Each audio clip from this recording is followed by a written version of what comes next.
네, 안녕하세요. 리치 드리머입니다. 오늘은 태평동 5구역 조합원 분양 신청 소식 좀 전해드리겠습니다. 제가 태평동 5구역 소식을 자주 전하는데요. 제 사무실 위치가 태평동 5구역 앞에 있어서도 그렇지만은 대전에 있는 정비사업지, 재개발, 재건축 구역 중에 태평동 5구역만한 입지를 갖고 있는 곳은 이제 많지 않습니다. 이미 숭어리샘이라든가 용문 1, 2, 3 이런 곳들은 이미 분양이 끝나서 공사가 한창 진행 중에 있죠. 태평동 5구역 같은 구역들이 많지 않다 보니까 좀 소식을 전하게 되었습니다. 조합원 분양 신청은 굉장히 중요합니다. 내가 들어가서 살지 아니면 추후 입주 전에 매도를 할 경우도 어떤 타입을 신청하느냐에 따라 갖고 프리미엄 차이는 분명히 있습니다. 그러다 보니까 조합원 분양 신청 굉장히 중요하다고 보시면 되고요. 한번 태평동 5구역 조합원 분양 신청과 조합원 가격, 일반 분양가 요번에 대략적인 수치가 나왔기 때문에 그것도 좀 알아보도록 하겠습니다. 조합원 분양 신청은 4월 26일부터 6월 20일까지 55일간 진행 중에 있습니다. 만약에 이 기간 내에 조합원이 분양 신청을 하지 않게 되면 매도 청구가 되게 되는데요. 다시 내가 아파트를 받겠다 이렇게 이야기를 하셔도 여지없이 그냥 현금 청산, 매도 청구가 되다 보니까 태평동 5구역 조합원 같은 경우는 이 기간 내에 반드시 하셔야 될 것으로 보이고요. 태평동 5구역은 총 2267세대가 건설됩니다. 가장 많이 건설되는 건 84 타입이고요.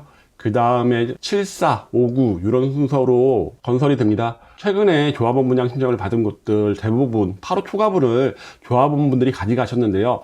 태평동 5구역도 8호 초과분이 416세대가 있다 보니까 이거에 대한 눈치 싸움이 굉장히 좀 치열하게 벌어지고 있고 그거에 대한 상담을 계속 받고 있는데요. 8호 초과분을 신청하시는 분들은 권리가액 순으로, 권리가액 큰 순으로 잘리다 보니까 어느 타입을 신청하느냐에 따라 갖고 당락이 결정될 수 있습니다. 그러다 보니까 신중하게 결정을 하셔야 될 것으로 보입니다. 태평동 5구역 조합원 분양가, 일반 분양가 대략적인 가격 나왔는데요. 평당 가격으로 보면 조합원 분양가는 평당 1260, 그리고 일반 분양가는 1980 정도 나왔습니다. 이 분양가 차이, 일반 분양가와 조합원 분양가의 차이가 720 나왔는데요. 굉장히 차이가 큽니다. 그러다 보니까 조합원 매물을 사서 분양 신청을 하거나 아니면 조합원 분양 신청이 된 것을 매수하는 것도 이득이 되는 부분도 있습니다. 하지만 여기도 이제 재건축 초과이익 환수라는 부분이 좀 걸려 있다 보니까 그런 부분에 조금 부담스러워 하시는 분들도 계시는 것으로 보입니다. 5구 타입 같은 경우는 3억 1,500 25평으로 나왔고요. 그리고 74가 3억 8,700, 84가 4억 4천 내외로 나왔습니다. 101이 5억 2천 내외, 114가 6억이 안 됩니다. 125A 같은 경우 46평으로 나오는데요. 6억 5,500이면 요새 대전 아파트 일반 분양가 최고층 기준 바로 건너편에 있는 가장 더 퍼스트, 힐스테이트 가장 더 퍼스트가 6억대가 나왔다 보니까 46평이 인근의 34평에 비해서 더 저렴한 가격에 조합원 분양가로 공급이 되고 있습니다. 물론 125가 일반 분양가로 가게 되면 10억이 넘은 가격입니다. 이 다른 구역과 비교해서 어떤 가격 차이가 있나 보면요. 총액으로 보면 건너편에 있는 도마변동 3구역 지금 관리처분 이주가 계속 진행 중에 있죠.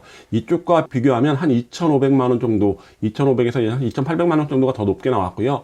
대사동 1구역 거기도 분양 신청 다 받았죠. 그쪽과 비교해보면 그래도 한 2천만 원 정도가 좀 저렴하게 나왔습니다. 분양가 차이, 일반 분양가와 조합원 분양가의 차이가 2억 중반대입니다. 84 기준으로 2억 중반대다 보니까 굉장히 차이가 크고요.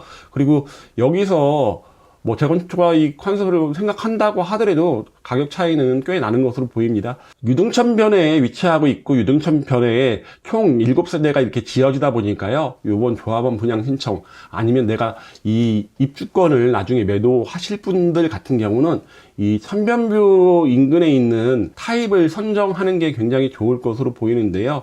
타입별로 방향이라든가 향 이런 것들을 한번 정확하게 설명 좀 드리도록 하겠습니다. 조감도인데요. 조감도 보시면 이제 101 A 타입이 이렇게, 101 C 타입이 이렇게, 그리고 101 B 타입이 요 사이드로 이렇게 들어가 있습니다. 그러다 보니까 101 같은 경우는 거의 대부분이 저층 제외한 모든 부분이 대부분 천면 조방이 나오다 보니까 가장 인기가 있을 것으로 보이고요.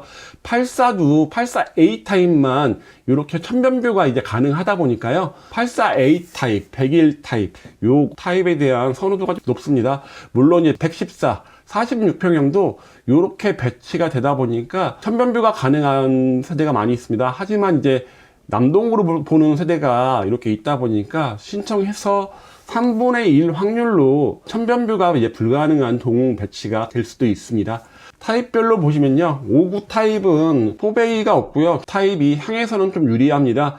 거실과 안방이 남서로, 그리고 침실 2개가 남동으로 배치되다 보니까 1+1을 신청하는 분들 같은 경우는 5구 B타입을 더 선호하시면 좋을 것으로 보이고요. 5구 C타입도 방향이 거실과 안방이 남서, 침실 2개가 북서로 배치되다 보니까 방향에서는 5구 B타입이 훨씬 더 좋아 보입니다. 74A 타입은요, 판상형 포베이로 나와 있습니다. 천변뷰는 다 불가능하고요. 대신 이렇게 동간 거리가 넓은 요런 동은 또 있습니다. 대부분 남서가 남동보다 좀 더 배치가 많이 되어 있다고 보시면 되고요. 조합원들이 가장 많이 선택할 것으로 보이는 84A 타입은 746세대가 지어집니다. 포베이로 되어 있습니다. 천변뷰가 가능한 세대가 이렇게 나와 있고요. 그리고 천변뷰가 불가능한 세대도 꽤 많이 나와 있다 보니까 이것은 이제 조합에서 나중에 배정을 어떻게 하느냐에 따라 갖고 달라질 것으로 보이는데, 만약에 신청 인원이 많으면 천변뷰 외 세대도 조합원 배정분을 넣을 것으로 보입니다. 천변뷰가 가능한 세대는 대부분 남서, 그리고 천변뷰가 불가능한 세대는 남동이 좀 많은 편입니다. 84B 타입은요, 타워형입니다. 여기도 향에서는 조금 불리한데요. 안방과 거실이 남동이면 작은 방 2개가 북동, 안방과 거실이 남서면 작은 방 2개가 북서로 배치가 되다 보니까 이번 조합원들한테는 인기가 그렇게 많지 않을 것으로 보입니다. 84C 타입도 포베이긴 한데요, 대부분 남동으로 배치가 되다 보니까 천변뷰가 불가능합니다. 그러다 보니 조합원들 같은 경우는 84B와 C 대신 84A 타입으로의 신청이 많을 것으로 예상이 됩니다. 태평동 5구역에서 가장 인기가 높은 타입으로 생각됩니다. 101A 타입 41평형으로 나왔는데요, 54세대밖에 없습니다. 남서로 배치가 되는데요, 포베이로 되어 있고 저층 제외한 모든 당첨 세대가 유동천뷰가 가능하다는 점에서 굉장히 많은 분들이 신청을 할 것으로 보이는데요. 세대수가 54세대에 불과하다 보니까 당락은 권리가액이 큰 분부터 되다 보니 본인의 권리가액을 잘 생각하셔서 결정을 하셔야 될 것으로 보입니다. 101 B타입입니다. 총 132세대가 세워지는데요. 거실과 안방은 남서, 작은 방 2개가 북서입니다. 하지만 이 북서 방향이 대부분 유등천을 바라보는 방향으로 배치가 되다 보니까 모든 방에서 천변뷰가 100% 다 나옵니다. 그러다 보니까 요동 빼고는 모든 동에서 천변뷰가 100%가 나오다 보니까 권리가액이 그렇게 크지 않고, 내가 천변뷰를 원하고 41평형을 원한다면 요 101 B타입을 한번 노려보시는 것도 좋을 것으로 보입니다. 101 C타입은 총 57세대가 건설이 됩니다. 101과 거의 같은 위치죠. 101이 여기에 있었으니까 붙어 있는데요. 101 A타입보다 약간 인기가 없을 것으로 보이는 이유는 뭐 포베이, 천변뷰 다 똑같은데요, 와통풍이 좀 불가능할 것으로 보입니다. 이쪽에 이제 상분이 없을 것으로 보이는데요, 뒤에 있는 다른 단지로 인해서 마통풍이 안 되고 이 드레스룸에 있는 곳만 와통풍이 되다 보니까 101A에 비해서 101C 타입은 그런 점에서 좀 단점으로 보입니다. 114 타입입니다. 114A 타입 같은 경우는요, 5베이로 구성되어 있습니다. 침실이 4개, 큰 팬트리가 2개나 있고 거실도 굉장히 넓습니다.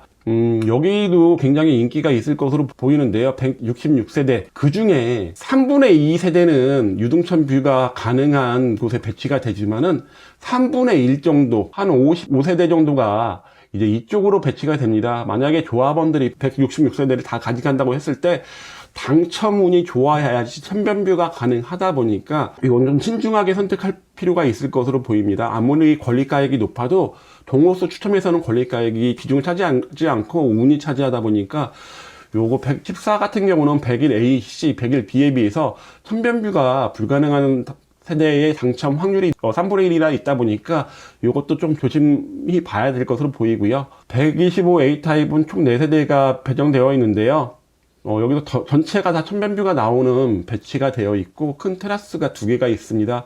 125 B타입은 남동향으로 배치가 되어 있는데요. 천변뷰가 불가능하다 보니까 125A에 비해서 조금 인기가 떨어지지 않을까라는 생각이 듭니다. 태평양 5구역 입지는 뭐 제가 여러 차례 말씀드렸는데요. 상당히 좋습니다. 지금 남아있는 정비구역, 재개발, 재건축 사업 구역 중에는 하는 입지를 보이고 있는데요. 천변뷰가 가능하고 용두역이 신설된다는 장점, 그리고 둔산공까지 거리가 멀지 않고 나중에 많이 발전하게 될 대전 역세권까지의 거리도 그리 멀지 않습니다.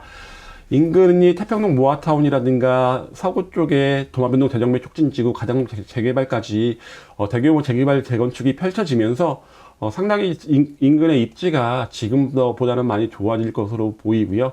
그리고 앞으로 뭐 예정되어 있는 대전광역시에서 발표된 도시철도 4호선 노선은 이제 이런 식으로 가게 되는데요.